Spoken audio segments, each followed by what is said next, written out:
আসসালামু আলাইকুম রহমতুল্লাহি ওবরকাতুহু। সুপ্রিয় শ্রোতা মণ্ডলী, আজকে আপনারা ফেস দ্য পিপল এই ফেসবুক চ্যানেল, যেটা আমাদের সাগর ভাই তিনি পরিচালনা করে থাকেন, তিনি রীতিমতো বিতর্ক বিভিন্ন বিষয়ের উপরে তিনি করেই আসলে থাকেন। তো আজকে যে বিষয়ে আলোচনা আমি একটু আগে দেখছিলাম, আলহামদুলিল্লাহ সুম্মা আলহামদুলিল্লাহ, যে ফিতরা টাকা দিয়ে হবে না অর্থ দিয়ে হবে এই প্রসঙ্গে আলহামদুলিল্লাহ চারজন বিজ্ঞ আলেমে দিন এবং সবগুলো প্রবীণ তারা এ বিষয়ে তাদের মতামত উপস্থাপন করছিলেন। আলহামদুলিল্লাহ সুম্মা আলহামদুলিল্লাহ।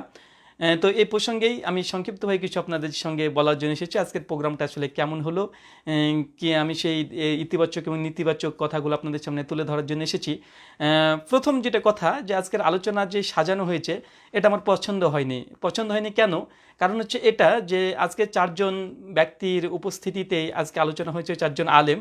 প্রথম মাওলানা আবুল কালাম বাশার সাহেব, দুই নম্বর যিনি ছিলেন তিনি একজন আজারি সাহেব ছিলেন, জালালউদ্দিন আজারি সাহেব।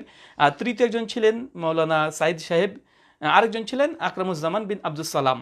আমার পছন্দ হয়নি কারণ হচ্ছে এটাই, কেননা আজকে যে টাকা দিয়ে ফিতরা দেওয়া জায়েজ না না জায়েজ, বা খাদ্যদ্রব্য দিয়ে ফিতরা দেওয়া কোনটা উত্তম, এ বিষয়ে আলোচনার সূচনা হয়েছিল। তো এখানে পয়েন্ট অফ ভিউ বা দৃষ্টি আকর্ষণ করছে শ্রোতাদের, কারণ এখানে তিনজন এক পক্ষের আর একজন এক পক্ষের। শুধু আকরামুজ্জামান বিন আব্দুল সালাম মাদানী হাফেজাহুল্লাহ তিনি পক্ষে যে ফিতরা আদায় করতে হবে এটা শুধুমাত্র খাদ্যদ্রব্য দিয়ে, কোনো যদি কারণ থাকে, ভয়াবহ কোনো কারণ ঘটে, সেক্ষেত্রে টাকা দিয়ে দেওয়া যেতে পারে, এই দিকে একজনের রায়। আর বাকি তিনজন যারা ছিলেন তারা তিনজনই একমত পোষণ করছেন যে টাকা দিয়ে ফিতরা দেওয়া এটা জায়েজ, শুধু জায়েজ না, এটা উত্তম, এটা ভালো সময়ের দাবি।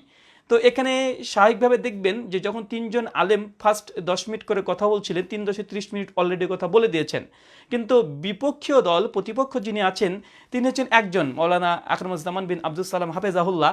অতএব 3 ভাগ, মানে তারা 30 মিনিট কথা বলছেন আর ইনি বলছেন 10 মিনিট। সেকেন্ড রাউন্ডেও একই বিষয়, যে তারা 3 5 15 মিনিট কথা বললেন, ইনি 5 মিনিট কথা বললেন। তো সর্বোপরি একথাই যে এখানে টাইম মেনটেন করাটা সম্ভব নয়, কারণ তিনজন আলেম যখন এক পক্ষে আলোচনা করছে আর একজন ব্যক্তি একাই এক পক্ষে আলোচনা করছে, এটাকে মানে রিভিউ দেওয়া বা পাল্টা রিভার্টাল করা এটা কোনোভাবেই সম্ভব নয়। তাই এখানে সময়ের ঘাটতির প্রবলেম এটা হবে, এটা আজকের প্রোগ্রামে এটা ভুল সাজানো হয়েছে। এখানে খুব বেশি হলে দরকার ছিল দুজন আহলে হাদিস, কোনো ওলামা যারা টাকা দিয়ে ফিতরা দেওয়ার প্রসঙ্গে একমত পোষণ করেন অর্থ দিয়ে, আর আর দুজন থাকবে। এই দুই যদি চার হতো আলহামদুলিল্লাহ মাশাআল্লাহ চমৎকার হয়ে যেত। কেননা একাই তিনজনের খণ্ডন করা এটা সময় সাপেক্ষ, যদিও সময় কম। 2 নম্বর বিষয়, আজকে কিছু বিষয় আলোচনা করব যেটা আলোচনাতে আপনারা বারবার শুনবেন। আমি কিছু নোট করেছি, সেইগুলোই সামনে রেখে আপনাদের সামনে বলবো। আজকের গোটা আলোচনা যেটা টাকা দিয়ে ফিতরা দেওয়ার পক্ষে, তাদের মতামত কী ছিল? তাদের মতামত মূল ছিল এটাই যে টাকা দিয়ে ফিতরা দেওয়াটাই উত্তম বর্তমান পরিস্থিতিকে সামনে রেখে। আমি আশ্চর্য এখানে হয়েছি, দুঃখ এখানে পেয়েছি যে বর্তমান প্রেক্ষাপটকে সামনে রেখে টাকা দিয়ে ফিতরা দেওয়াই এটাই উত্তম খাদ্যের চাইতে। যদিও সেই বুখারী মুসলিম একাধিক হাদিসে সকলে একমত পোষণ করেছেন যে আল্লাহ রসুল মুহাম্মদ সাল্লাল্লাহু আলাইহি ওয়াসাল্লাম তিনি খাদ্যদ্রব্য দিয়েই ফিতরা আদায় করতে বলা হয়েছে। এর জন্য তিনজন ব্যক্তি তারা একাধিক যুক্তি পেশ করেছে। যদি হাদিস তারা পেশ করতে খুব বেশি সক্ষম হয়নি, কয়েকটা হাদিস দিয়েছে, সেটাও আপনাদেরকে রিভিউ দেব। তো আমি আশ্চর্য এখানে হলাম যেখানে মুহাম্মদ সাল্লাল্লাহু আলাইহি ওয়াসাল্লাম তিনি টাকা দিয়ে ফিতরা দেওয়া বৈধ, মানে টাকা দিয়ে ফিতরা দেওয়ার প্রসঙ্গে তিনি পক্ষে বিপক্ষে কিছু বলেননি, একদম না। মানে টাকা দিয়ে যে ফিতরা হবে এই মর্মে কোনো কিছু বর্ণনা নেই, অথচ খাদ্যদ্রব্য দিয়ে, খাদ্যশস্য দিয়ে স্পষ্ট প্রমাণ আছে। তো আজকের আলোচনা আমি আশা করেছিলাম যে যারা এসেছিলেন উলেমায়ে আহনাফ থেকে, তারা বলতো যে হ্যাঁ অবশ্যই খাদ্যদ্রব্য দিয়ে ফিতরা আদায় করা এটাই উত্তম, এটাকেই তারা মানে উত্তম হিসেবে জাতির সামনে পেশ করতো। আর টাকা দেয়াকে অনুমোদিত, জাস্ট অনুমোদিত না, এটা দিলে ফিতরা আদায় হয়ে যাবে। আমি ভেবেছিলাম হয়তোবা যারা উদারতা দেখানোর জন্য এসেছিল তারা এই কথাটাই বলতো, কিন্তু তারা এক বাক্যে বারবার একটা কথাই বলছে যে টাকা দেওয়াটাই উত্তম আর শস্য ক্ষেত্র দেওয়াটা অনুত্তম, মানে আল্লাহ তাআলার সুন্নাহটাই অনুত্তম প্রমাণিত করে দিয়েছে। আর 2 নম্বর, যেখানে টাকা দেয়া এটা একটা শুধুমাত্র একটা কিয়াস বা যুক্তি নির্ভর একটা ফতোয়াকে, এটাকে উম্মতের উপরে, জাতির উপরে এটাই উত্তম করে দিয়েছে, রাসূলের সুন্নাহকে অনুত্তম করে দিয়েছে। আমি চরম এখানে আঘাত পেয়েছি। তো আসেন আমি কয়েকটা বিষয় নিয়ে আলোচনা করব। আমি তাদের বক্তৃতার 30খানা পয়েন্ট নোট করেছি, আমি খুব ডিটেলস বলবো না, শুধু মূল সারমর্মটা বলে যাব। আবুল কালাম বাশার সাহেব হাফিজাহুল্লাহ তিনি আলোচনা করতে গিয়ে, আমি সম্পূর্ণ আলোচনা শুনি নাই, তার 2 মিনিট আমি আলোচনা শুনতে পেয়েছিলাম ফার্স্ট রাউন্ডে। তো ওইখানে তিনি যেই হাদিস মানে তিনি যে প্রমাণটা দেওয়ার চেষ্টা করছেন, বারবার বলছেন যে গরিব দুস্থ মানুষকে সাহায্য করা, গরিবদের যেটা উত্তম, গরিবের কল্যাণে লাগবে, মিসকিনদের কল্যাণে লাগবে, এই জন্যই টাকা দিয়ে ফিতরা আদায় করাটাই এটা গ্রহণীয়, এটাই উত্তম। এখানে আমার অবজেকশন হচ্ছে এটা সুনান আবু দাউদ হাদিস নাম্বার 1671 এবং সুনান ইবনু মাজাহ হাদিস নাম্বার 1827 আল্লাহ রাসূল ফিতরার উদ্দেশ্য কি বলেছে। আল্লাহ নবী ফিতরার উদ্দেশ্য কি শুধুমাত্র মিসকিনকে সহযোগিতা করা, মিসকিনদের কল্যাণ করা, এটাই কি উদ্দেশ্য? জি না, শুধু এটা উদ্দেশ্য নয়। আল্লাহ রসুল মুহাম্মদ সাল্লাল্লাহু আলাইহি ওয়াসাল্লাম এই একটা হাদিসে স্পষ্ট তিনি যে কথা বলছেন, যে সুনান আবু দাউদের 1671 নম্বর হাদিস, আল্লাহ রসুল বলছেন তোমরা ফিতরা আদায় করো। কারণ কি? আল্লাহ রসুল বলছেন তোমাদের রোজার মধ্যে যে ঘাটতিগুলো হয়ে যায়, রোজা করতে গিয়ে অনেকে অশ্লীল কথা বলেন, বাজে কথা বলেন, রোজার যে ঘাটতিগুলো দেখা দেয়, এই ফিতরার মাধ্যমেই, এই খাদ্যদ্রব্যের মাধ্যমেই এটা যেন পরিপূরক হয়ে যায়। মানে ফিতরার মুখ্য উদ্দেশ্য, এর হিকমত হচ্ছে এটাই, এর উদ্দেশ্য হচ্ছে এটা যে আপনি যে রোজা পালন করছেন, সিয়াম পালন করছেন, কোনো সিয়ামে দুর্বলতা আসলে, কারণ আমরা তো সকলে গুনাহ থেকে মুক্ত নয়, তো আমাদের মধ্যে যদি কোনো ত্রুটি বিচ্যুতি হয়ে যায়, ফিতরা একটা গরিব মিসকিনকে দিয়ে, খাদ্যদ্রব্য দিয়ে, যেহেতু আমরা খাদ্য থেকেই সিয়ামের সময়তে দূরে ছিলাম, তা আল্লাহ রসুল তিনি খাদ্য দিয়ে একজন মিসকিনকে তিনি সহযোগিতা করতে বললেন, এটা উদ্দেশ্য। আর দ্বিতীয় উদ্দেশ্য যে মিসকিনের সহযোগিতা। তো ফার্স্ট পয়েন্ট হচ্ছে এটা যে ফিতরার উদ্দেশ্য এটা নয় যদি শুধুমাত্র মিসকিনদেরকে সহযোগিতা করা। ফিতরার মূল উদ্দেশ্য নিজের রোজা যদি দুর্বল হয়ে যায়, সেক্ষেত্রে নিজের রোজাকে কমপ্লিট করা, নিজের রোজাকে ফুলফিল করা, নিজেকে আগে বাঁচানো। কু আনফাসাকুম আহলাকুম নারা, আগে নিজে বাঁচার কথা আল্লাহ নবী মুহাম্মদ সাল্লাল্লাহু আলাইহি ওয়াসাল্লাম এই কথা বলেছে। তাই তাদের যতগুলো আর্গুমেন্ট তারা পেশ করেছে যে মিসকিনদের উদ্দেশ্যে, মিসকিনদের কল্যাণে, এটা মৌলিক প্রথম উদ্দেশ্য নয়। প্রথম উদ্দেশ্য কি? নিজের সিয়ামকে পরিপূরক করা, এটাই মূল উদ্দেশ্য। তাই তাদের এই মর্মে যতগুলো 20টা জবাব দিয়েছে সবগুলো খণ্ডন করা যায়, তবে এই একটা হাদিস দিয়ে আমি খণ্ডন এটাই করলাম। পয়েন্ট নম্বর 2, আবুল কালাম বাশার সাহেব তিনি একটা হাদিস পেশ করেছেন মুসান্নাফ ইবনু আবি শাইবা থেকে, যেটা আবি ইসহাক সাহাবী জুয়াহির বিন মুআবিয়া থেকে। এই হাদিস নিয়ে আমার 1 ঘন্টার আলোচনা আছে, হাদিসটা সহিহ নয়, কেননা জুয়াহির বিন মুআবিয়া আবি ইসহাক সাহাবী রাহিমাহুল্লাহ, এই আবি ইসহাক সাহাবী একজন তাবেঈ, তিনি যে হাদিস বর্ণনা করছেন টাকা দেওয়ার কথা, যেটা মুসান্নাফ ইবনে আবি শাইবাতে আছে, আবি ইসহাক সাহাবীর শেষ জীবনে মস্তিষ্ক বিকৃত ঘটেছিল এবং আবি ইসহাক সাহাবীর কাছ থেকে জুয়াহির বিন মুআবিয়া রাহিমাহুল্লাহ তিনি তার মস্তিষ্ক বিকৃত হওয়ার পরেই হাদিস শুনেছে। এর জন্য প্রমাণ একাধিক আছে, আমি ডিটেলস আলোচনা করেছি, একটাই শুধু প্রমাণ দিই। মুত্তালাকিন 35 নম্বর জীবনীতে ইয়াহইয়া ইবনু মাইন রাহিমাহুল্লাহ তিনি কথা বলেছেন, একাধিক প্রমাণ দেওয়া যাবে। তার মানে বোঝা যাচ্ছে যে এই জুহাইর বিন মুআবিয়ার এই সনদটা সহি নয়। 2, এই হাদিসটা যদি সহি হয়, তারপরে সাহাবী যে আদ্রাকতাহুম, এর উদ্দেশ্য সাহাবী নয়, কেননা এখানে মূল কারণ হচ্ছে এটা যে তিনি একজন নিজে তাবেঈ, তিনি তাবেঈর কথাই বলবে। আর যদি সাহাবী হয়, তাহলে সাহাবীদের বর্ণনা পাওয়া যেত হাদিসে, যে কোন কোন সাহাবী তারা বলেছে যে টাকা দিয়ে ফিতরা দেওয়া বৈধতা, কিন্তু কোন সাহাবী থেকে কোনো কল পাওয়া যায় না, অথবা এটা তাবেঈ দেখেছে এটাই হয়। তারপর হাদিসটা সহি নয়। তিনি একটা জবাব দিয়েছেন শেষ টার্মে মুফতি সাইদ সাহেব, যে জহির আবি ইসহাক সাহাবীর হাদিস সহিহ মুসলিমে আছে, হ্যাঁ সহিহ মুসলিমে আছে, বুখারীতেও আছে, তবে প্রত্যেকটা মুতাবাআত হিসাবে নিয়ে আসা হয়েছে। এই বিষয়ে আমার আলোচনা আছে, আপনারা দেখতে পারেন। আবুল কালাম বাশার সাহেব তিনি ইমাম ইবনু তাইমিয়া রাহিমাহুল্লাহ আল মুতাফা 855 হিজরি তার একটা ফতোয়া নকল করে বলেছেন, ইমাম ইবনু তাইমিয়া তিনিও নাকি বলেছেন যে খাদ্যদ্রব্য দিয়ে ফিতরা আদায় করতে তো হবেই, কেউ যদি টাকা দিয়ে দেয় তাহলে এটা বৈধ। কিন্তু ইমাম ইবনু তাইমিয়া এখানে ওজর পেশ করেছে, তিনি এটা বলতে চাননি, কেন বলেনি আল্লাহু আলাম। ইমাম ইবনু তাইমিয়ার ইমাম মাজমুল ফাতওয়াতে তিনি একাধিকবার কথাটা বলেছেন, কেউ যদি ওজর বশত, কারণবশত তার কাছে যদি খাদ্যদ্রব্য দেওয়া যদি সমস্যা হয়, সেক্ষেত্রে টাকা দেওয়া জায়েজ। এটা কি একটা কারণবশত, ওজর বেশিত, এটা তিনি শরীয়তি একদম চূড়ান্ত সিদ্ধান্ত নয়, তাই এই ফতোয়াকেও একটু বিকৃত করা হয়েছে। পয়েন্ট নম্বর 2, এখানে আজহারি সাহেব তিনিও সেম প্রথমে এই 2টা হাদিসই নিয়ে এসেছেন, এক জুহাইর বিন মুআবিয়া থেকে মুসান্নাফ ইবনে আবি শাইবা, আর তিনি আরেকটা হাদিস নিয়ে এসেছেন হাসান বসরি রাদিয়াল্লাহু তাআলা আনহু থেকে, মুসান্নাফ ইবনে আবি শাইবা থেকে। তো এই হাসান বসরির একজন তাবেঈ, তিনি একজন তাবেঈ, তিনি সাহাবী নন। তার কথাটাও যে সহিহ সনদে প্রমাণিত এমনটাও নয়। হাসান বসরির সনদে সুফিয়ান সাউরি আছে, তিনি তাদলিস করেছেন, মুদাল্লিস রাবি, এই জন্য সনদটা সহিহ নয়। তাই এই হাদিস দিয়ে অন্তত এই সূক্ষ্ম বিষয় যে আল্লাহ রসুলের মারফু হাদিস আছে, আর মারফু হাদিসের কাছে একটা মাকতু তাবির কথা দিয়ে আল্লাহ রসুলের মারফু হাদিসকে মানে বিচ্ছিন্ন করে দেওয়া এবং আল্লাহ রসুলের নিজের কথার হুকুমের উপরে তাবির কথা দেওয়া, এটা কোন ধরনের খেয়ানত আর কোন ধরনের উদারতা আমি এটা বুঝতে পারছি না। কারণ তাদের প্রত্যেকের আলোচনার সিদ্ধান্ত ছিল এটাই যে টাকা দিয়ে ফিতরা দেওয়া এটাই বর্তমান যুগে উত্তম। তার জন্য তিনি তাবির কল পেশ করছে। চিন্তা করেন, যেখানে আল্লাহ রাসূলের কথা, আল্লাহ রাসূলের কথা যে তুমি খাদ্যদ্রব্য দিয়ে ফিতরা আদায় করবে, সে বুখারী 1503, 4, 5, 8, 9, 10 পরপর বর্ণনা আছে। সুনান আবু দাউদ 1600, 8, 9, 10 পরপর বর্ণনা আছে। এবং সকলেই একমত আল্লাহ রাসূল তিনি মাল দিয়ে তিনি ফিতরা আদায় করেছেন। টাকা দেওয়া জায়েজ না নাজায়েজ এটা হতে পারে, কোনটা উত্তম, টাকা দেওয়া কি জায়েজ এটা হতে পারে আজকের আলোচ্য বিষয়, কিন্তু তারা টাকাটাকেই উত্তম বানিয়ে দিয়েছে। আমি এখানে খুব দুঃখ পেয়েছি।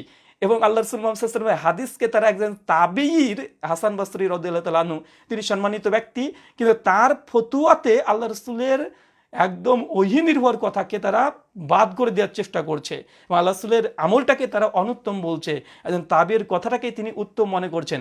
এটা আমি খুব দুঃখ পেয়েছি, খুব কষ্টজনক।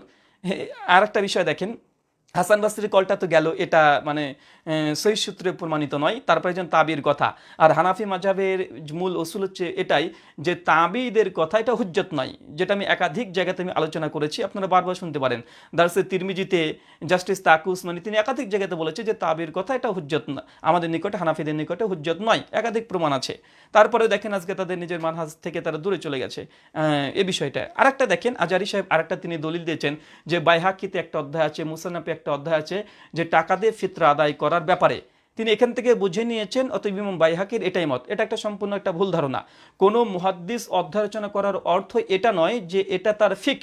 কেন ইমাম বাইহাকি টাকা দেওয়ার অধ্যায় রচনা করেছে, মাল দ্বারা অধ্যায় রচনা করেছে। মুসান্নাফ ইবনে আবি শাইবাতে টাকা দেওয়ার কথাও আছে, মাল দেওয়ার কথাও আছে। এটা মুহাদ্দিসদের ফিক নয়, এটা মুহাদ্দিসদের ফিক নয়, এটা ভুল। কেননা আপনি আবু দাউদ তিরমিজি খুলেন, পক্ষে বিপক্ষে তার হাদিস সংকলন করার আগে অধ্যায় রচনা করেছে। শুধুমাত্র ইমাম বুখারী রাহিমাহুল্লাহ তিনি যখন অধ্যায় রচনা করেছেন, এটা ইমাম বুখারীর ফিক, এটাই তার ফতোয়া, এটাই তার রায়, কিন্তু তিনি মুসান্নাফ ইবনে আবি শাইবা, বাইহাকি এগুলোকে ঢুকিয়ে দিয়েছে। এটা উচিত হয়নি, এটা এক ধরনের খেয়ানত আমি মনে করি এখানে। আরেকটা বিষয়, এখানে আসেন মুফতি সাইদ সাহেবের কথাই আমি সংক্ষিপ্তভাবে বলি। মুফতি সাইদ সাহেব প্রথমে তার খুতবার সময়তে সূরা আহজাবের 21 নম্বর আয়াত পড়েছেন, লাকাদ কানা লাকুম ফি রাসূলিল্লাহি উসওয়াতুন হাসানা, নিশ্চয় রাসূলের মধ্যে মুমিনদের জন্য উত্তম আদর্শ আছে, সূরা আহজাব 21 নম্বর আয়াত। কিন্তু তিনি এই আয়াত পাঠ করেছেন ঠিক, কিন্তু এই আয়াতের উপরে তিনি সিদ্ধান্ত দেন নাই। তিনি বলছেন রসুলের মধ্যে উত্তম আদর্শ আছে, কিন্তু তিনি রসুলের সিদ্ধান্তকে চূড়ান্ত মনে না করে তাবির ফতোয়াকে তিনি চূড়ান্ত মনে করেছেন। এটা একটা পরস্পর বিরোধী, একটা সাংঘর্ষিক কথা। কারণ রসুল মাল দিয়েই খাদ্যদ্রব্য দিয়ে ফিতরা আদায় করেছেন, এটাই রসুলের আদর্শ। এটাই সাইদ সাহেবকে গ্রহণ করা উচিত ছিল, মিজানুর রহমান সাইদ হাফিজাহুল্লাহ তাকে গ্রহণ করা উচিত ছিল। 2 নম্বর, তিনি মাযহাবের বিভিন্ন ইমামের ইজতেহাদকে তিনি হক মনে করেছেন। বলছে বিভিন্ন মাযহাবের বিভিন্ন ফতোয়া দিয়েছে, এটা হক। তো এটা যদি ধরেও নিই যে বিভিন্ন মাযহাবের বিভিন্ন রায় আছে, এটা হক, তো আমরা বলবো শাফি, মালিক এবং আহমেদ ইবনে হাম্বল রাহিমাহুল্লাহ তারা বলছে এই মাল দিয়েই খাদ্যদ্রব্য দিয়েই তাকে ফিতরা আদায় করতে হবে। ইমাম আবু হানিফার ফতোয়া কি আরো চমৎকার। ইমাম আবু হানিফা রাহিমাহুল্লাহ তিনি বলছেন যে মাল দিয়ে ফিতরা আদায় করা এটা সুন্নাত, তো টাকা দেওয়া জায়েজ। ইমাম আবু হানিফা রাহিমাহুল্লাহ বলেননি যে টাকা দিয়ে ফিতরা আদায় করা উত্তম, যেটা আপনারা করছেন। তাই সালফে সলিহিনের বিরুদ্ধাচরণ কারা করছে? আকরামুজ্জামান আব্দুস সালাম না আপনারা? ইমাম আবু হানিফা রাহিমাহুল্লাহ তিনি মাল দেয়াকে সুন্নাত বলেছেন, টাকা দেয়াকে বলেছেন এটা অনুমোদিত, এটা জায়েজ। কিন্তু আপনারা করলেন কি আজকের আলোচনাতে? আপনারা করলেন টাকা দেওয়াটাই উত্তম, মাল দেওয়াটা চাইতে। এটাই সালফে সলিহিনের বিরুদ্ধাচরণ কারা করছে? আমি অবাক হয়েছি, এখানে আমি হতাশ হয়েছি। তিনি তারপরে আরো একটা নিয়ে এসেছেন, সূরা নিসার 59 নম্বর আয়াত পাঠ করে তিনি বলছেন যে উলুল আমরের কথা মানতে হবে। উলুল আমর, উলু শব্দটা বহু বচন, এক বচন নয়। তো ইমাম আবু হানিফা রাহিমাহুল্লাহ তিনি একাই বলছেন 4 ইমামের মধ্যে যে টাকা দিয়ে ফিতরা আদায় করার ব্যাপারটায় তিনি মত পোষণ করেছেন, কিন্তু 3 ইমাম তারা তো বলছে মাল দিয়ে দিতে হবে। তো উলুল আমর এখানে বহু বচন, কমপক্ষে 3 জন। তো শাফি, হাম্বলি, মালিকি তারা বলছে যে না, ফিতরা মাল দিয়েই হওয়া উচিত, এটা উচিত। তো এই উলুল আমরের যিনি আয়াতটা পেশ করলেন আমাদের মুফতি সাইদ সাহেব, কিন্তু তিনি আমল করলেন না। তিনি একজন ইমাম আবু হানিফা রাহিমাহুল্লাহর কলটাকেই সেই সময়কার, আমরা 4 মাযহাবের কথা বলছি শুধুমাত্র, তিনি কিন্তু গ্রহণ করলেন না। এটাও তাদের উসুলের পরিপন্থী, এই আয়াতের আমলের পরিপন্থী। 3 নম্বর আরেকটা তিনি বলেছেন যে সমস্যা হলে যে টাকা দেওয়ার কথা, আকরামুজ্জামান বিন আব্দুল সালাম হাফিজাহুল্লাহ তিনি বলেছেন। আরটা তিনি একটা বুখারী একটা আম হাদিস নিয়ে এসেছেন যে আল্লাহ রাসূল মুহাম্মদ সাল্লাল্লাহু আলাইহি ওয়াসাল্লাম ক্রয় বিক্রয়ের সময়তে একটা গরু বিক্রি করেছিল, তারপরে পরবর্তী সময় কিছুদিন পরে মানে ঘুরিয়ে দেওয়ার জন্য তার দুধ প্রসঙ্গে যে দুধ বিধান কি, এখন দুধ তো আল্লাহ রসুল তার বিধান সমাধান দিয়েছেন যে কিসমিস টিসমিস দিয়ে এটাকে পরিপূরক করে দিতে হবে। এখানে দলিল তো আমাদের, কারণ আল্লাহ রসুল এখানে আবার মালের কথাই বলছে, টাকার কথা বা দিনার বা দিরহামের কথা বলেনি। তো এই দলিলটা তো আমাদের, এই দলিলটা তিনি পেশ করেছেন কিভাবে, আমি অবাক হয়েছি। আরেকটা বিষয় দেখেন, দ্বিতীয় রাউন্ডে যখন আসলেন তো জাকাতুল ফিতরের ব্যাপারে আবুল কালাম বাশার সাহেব তিনি প্রথম যখন শুরু করলেন দ্বিতীয় রাউন্ডে, তিনি বললেন যে জাকাত আর জাকাতুল ফিতর এ দুটোই সমান। এটাতে আমি হতাশ হয়েছি। জাকাত আর জাকাতুল ফিতর সমান নয়, জাকাত আর জাকাতুল ফিতর দুটোই সমান নয়, তার একাধিক প্রমাণ। জাকাত এটা মালের উপরে না, এটা অর্থের উপরে, এটা অর্থের উপরে, মানে একটা নির্দিষ্ট নিসাব আছে, কিন্তু ফিতরা কোনো নিসাব নেই, এখানে ধনী গরিব বড়লোক সকলে দিতে হবে, প্রথম পার্থক্য। সেকেন্ড পার্থক্য হচ্ছে এটা যে জাকাত এটা ফরজ হয়, এটা হচ্ছে যখন আপনার অর্থ সম্পত্তি যখন বৃদ্ধি পাচ্ছে, এই বৃদ্ধি পাওয়ার কারণেই আপনার জাকাত ফরজ হয়। কিন্তু মাল ফরজের জন্য কোনো নিসাবের মানে ফিতরা ফরজের জন্য কোনো নিসাব জরুরত নেই। একাধিক জাকাতের উদ্দেশ্যটা কি, জাকাতের উদ্দেশ্য নিজের মাল নিজের সম্পত্তিকে পবিত্র করা, আর ফিতরার উদ্দেশ্য হচ্ছে কি, ফিতরার উদ্দেশ্য নিজের সিয়াম রোজাকে পরিপূরক করা। তাই এখানে আকাশ জমিন পার্থক্য আছে। আমার আলোচনা আছে জাকাত এবং ফিতরা মধ্যে পার্থক্য নিয়ে, আপনার আলোচনাটা শুনতে পারেন। তো আবুল কালাম আজাদ বাশার সাহেবের এই বক্তৃতাটা সঠিক হয়নি, সুন্নাহ মোতাবেক হয়নি। তারপরে তিনি আবুল কালাম বাশার সাহেব তিনি ইবনু ওমর থেকে তিনি একটা দলিল পেশ করেছেন।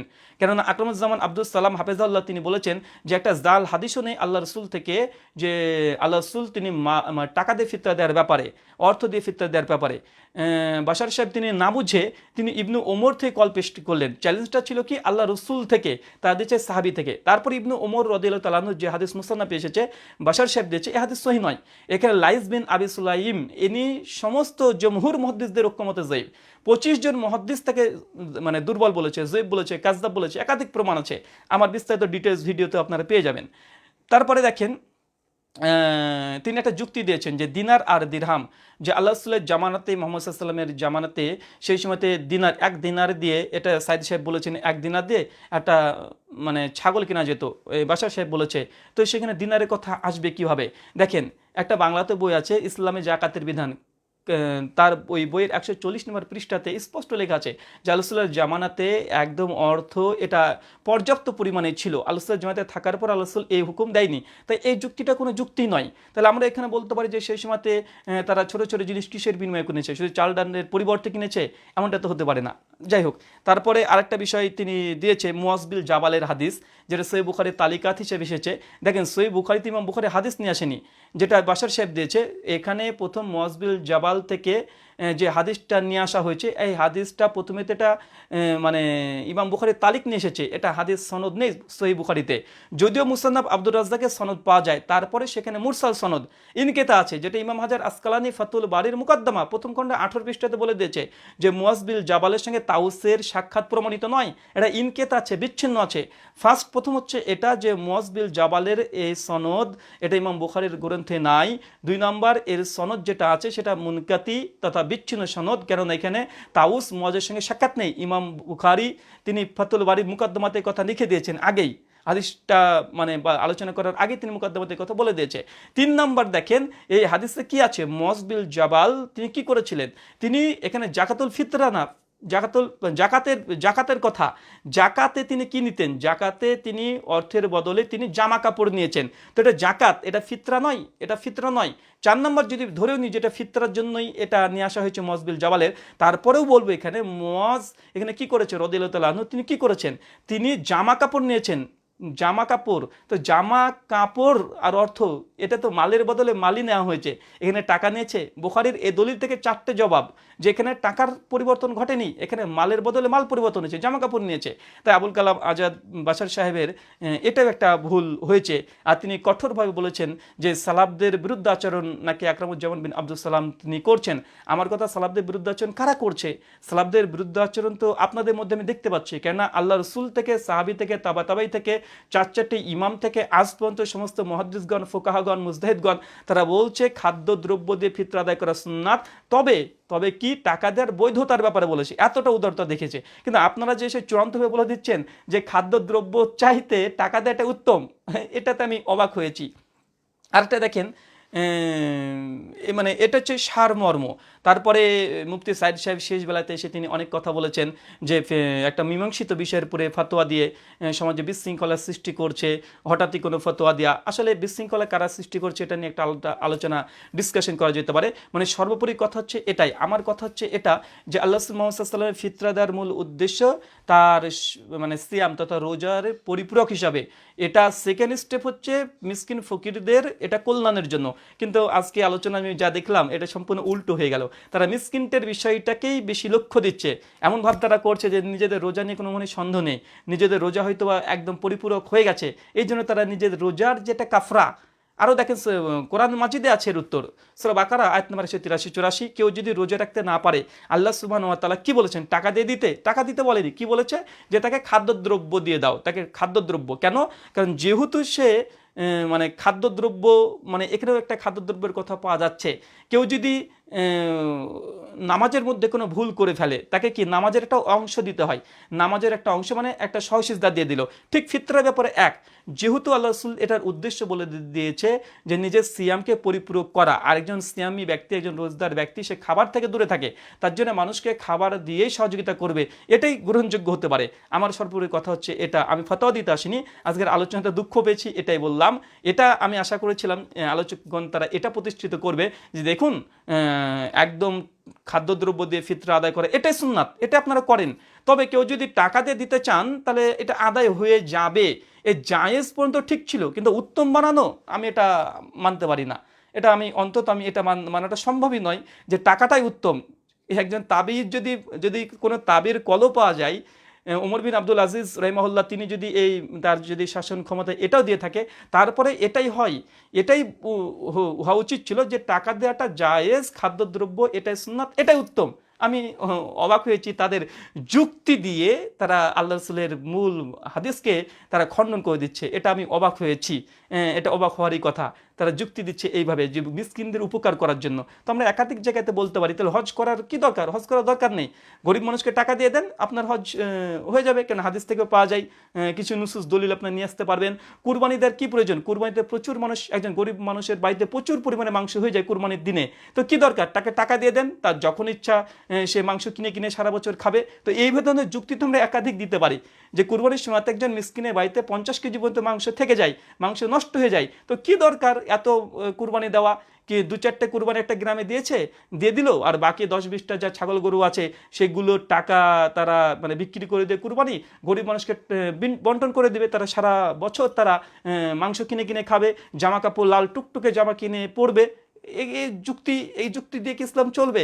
জি না, এই যুক্তি দিয়ে ইসলাম চলবে না। আল্লাহ রাসূল এই জন্যই বলেছেন, বুখারিতে দেখবেন, সে বুখারি 5063 নম্বর হাদিস, কিতাবুন নিকাহ অধ্যায় যে ফামান রাগিবান সুন্নতি ফালাইসা মিন্নি, যার সামর্থ্য থাকার পরে আমার সুন্নাত থেকে বৈরাগ্য পোষণ করবে ফালাইসা মিন্নি, তারা আমাদের অন্তর্ভুক্ত নয়। অনুরোধ করব আলোচনা করার সময়তে এই দৃষ্টিগুলো আপনারা গভীরভাবে দেবেন যে কোনটা উত্তম কোনটা অনুত্তমের মাসলা দেন। আল্লাহ রাসূলের সুন্নাতকে আপনারা উত্তম প্রমাণ করলেন না, আর আপনাদের যুক্তিকে আপনারা উত্তম প্রমাণ করে দিয়ে চলে গেলেন। আমি হতাশ হয়েছি, অবাক হয়েছি। আল্লাহ রাসূলের এই বিধানের সঙ্গে, কোরআনের সঙ্গে, হাদিসের সঙ্গে এমন করাটা আমার মনে হয় উচিত নয়। যাক, আজকের মতো এখানে বিদায় নিচ্ছি। ওয়া মা আলাইনা ইল্লাল বালাগ। আসসালামু আলাইকুম ওয়া রাহমাতুল্লাহি ওয়া বারাকাতুহু।